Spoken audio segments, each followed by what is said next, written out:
Well,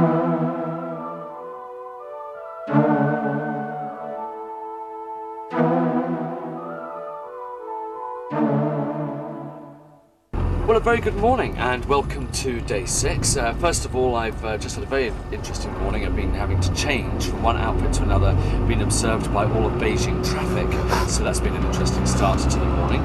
Beautiful morning though, nice and warm, and of course the big question of the day is who is going to show up this morning? Now, I should give you a bit of a background. Last night, a little phrase involving pear-and-shapes comes to mind as far as our interpreter comes, because well, she put her foot in it. After a great day, she was doing so well, and the odds were looking very favourable. But unfortunately, alas, today the odds of her returning probably more likely to find a pork sausage in the synagogue than her being here this morning. But who knows? Let's wait and see.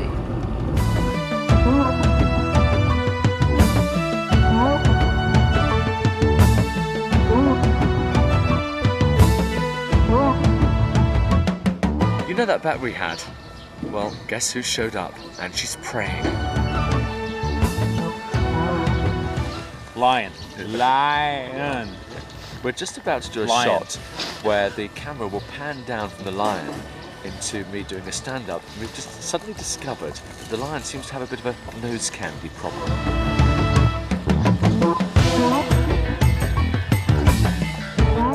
A number of spiritual traditions teach that when the disciple touches the feet of the spiritually realized mentor, the vibration of the mentor's energy life force can be felt as a tingling surge of warmth. Okay. Thank you. Okay. Thank you. Welcome. Thank you. Okay. Thank you. What can I do? For my fans.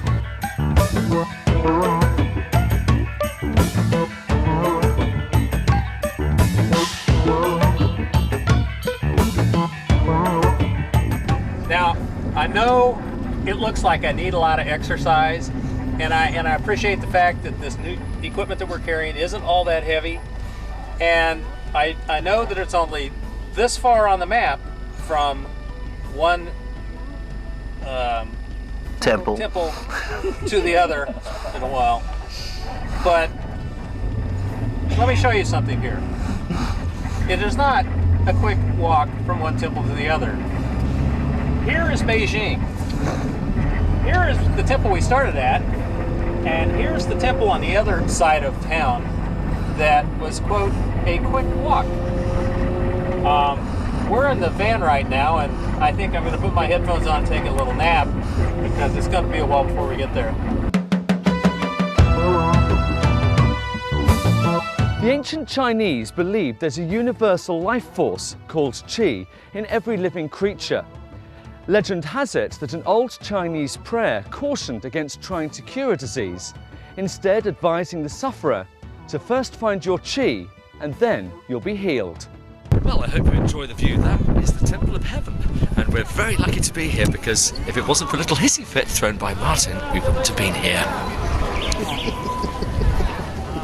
Yes, I threw a little tantrum when I was told that you were paid for a permit. We went inside. The permit was for... well, we don't know yet, do we? Well, there were some lovely trees outside. They were worth it, weren't they? And there's some tree. The path. What more do you want? Oh, and some toilets.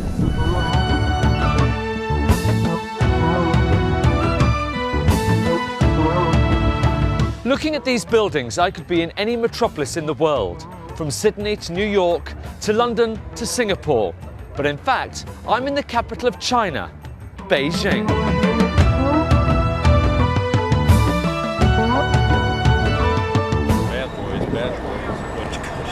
What you gonna do? The Chinese come for you. Little Chinese justice going on over there. They drug the cab driver out of the cab, threw him on the ground, and kicked the you-know-what out of him. And they're still doing it, only with the crowd now. So we go and film it? I think I'll stay right here, thank you very much. Go tell me how it's going. Is there any blood?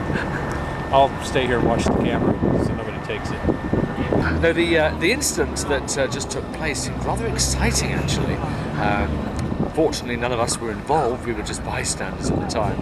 We weren't able to get close enough to really get a full eyewitness account. Scratch under the surface of this 21st century vibrant city and you'll discover ancient traditions that aren't just surviving, but are still fundamental cornerstones of the Chinese way of life.